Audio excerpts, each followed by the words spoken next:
मंडळी, तुम्हाला हे माहीत आहे का की आषाढ स्पेशल खुसखुशीत घारगे तयार करण्यासाठी अर्धा किलो लाल भोपळा छान असा उकडून घेतला की त्यामध्ये तो आपल्याला एका प्लेटमध्ये स्मॅश करून घ्यायचा आहे। स्मॅश केला की त्यामध्ये आपल्याला गूळ मिक्स करायचा आहे। आता जेवढा भोपळा घेतला तेवढाच आपल्याला गूळ येथे घ्यायचा आहे।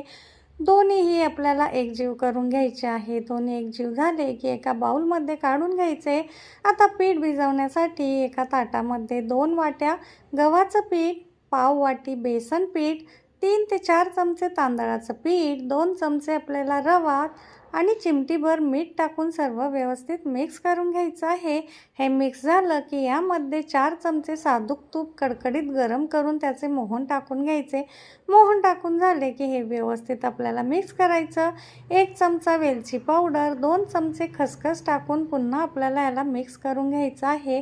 आता हे मिक्स झालं की थोडं थोडं करून लाल भोपळ्याचं आणि गुळाचं मिश्रण टाकून आपल्याला ह्याचा छान घट्ट असा डो तयार करून घ्यायचा आहे। आता 10 मिनिटं ह्याला रेस्ट देऊन नंतर लगेचच पुऱ्या लाटायला घ्यायच्या आहे।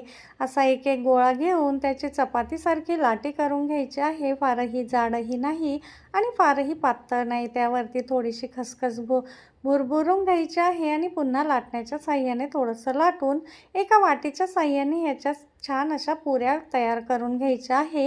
एका साईडला तेल गरम करून घ्यायचं आहे। सर्व पुऱ्या तयार झाल्या की लगेचच तळून घ्यायचे आहे। तेल गरम झालं की गॅस मंद आचेवर करून घ्यायचा आहे आणि एक एक करून सर्व पुऱ्या याच पद्धतीने तळून घ्यायच्या आहे। नक्की ट्राय करा रेसिपी। आवडली असेल तर चॅनलला फॉलो करा। धन्यवाद।